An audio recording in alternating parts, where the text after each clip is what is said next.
Papakita ko sa inyo itong Salveo. Actually, ginamit ko siya kasi pinakilala sa akin to ng friend ng mama ko. Iniinom daw nila to and that's how it started.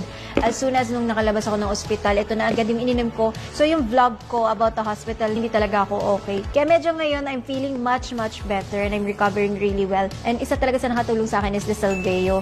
And yun, gagamit ka lang ng isang kutsarita, tapos imimix mo lang siya sa water. So iniinom ko yung SBG once a day. At grabe, doon ko nakita na parang mas nag-improve yung health ko. Guys, huwag nyo nga antayin na ma-hospital kayo bago nyo ingatan yung health nyo. Minsan, hindi mo talaga maiiwasan ng sakit. And that's why you have to take care of yourself. Drink healthy stuff. Lahat ng mga iniinom ko, and this is all approved by my doctors. Now, nagre-recover na siya and it's going back to normal. I'm so happy. Thank you, Lord. Isa sa mga mare-recommend ko sa inyo, take care of your health. Ako nga, nag-gym pa ako, nagkasakit pa rin ako. Basta ingatan nyo yung health nyo. Huwag nyo muna antayin ma-hospital bago kayo maghanap ng mga healthy stuff and also.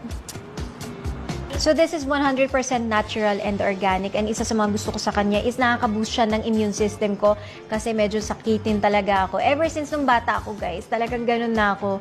And this really helps me. Sobrang bilis ng pag-recover ko and nakakatulong din siya sa pag-detox. Trying nyo siya. Talagang makikita nyo, ang daming napagaling nitong SPG. I've seen it. Sobrang worth it talaga to.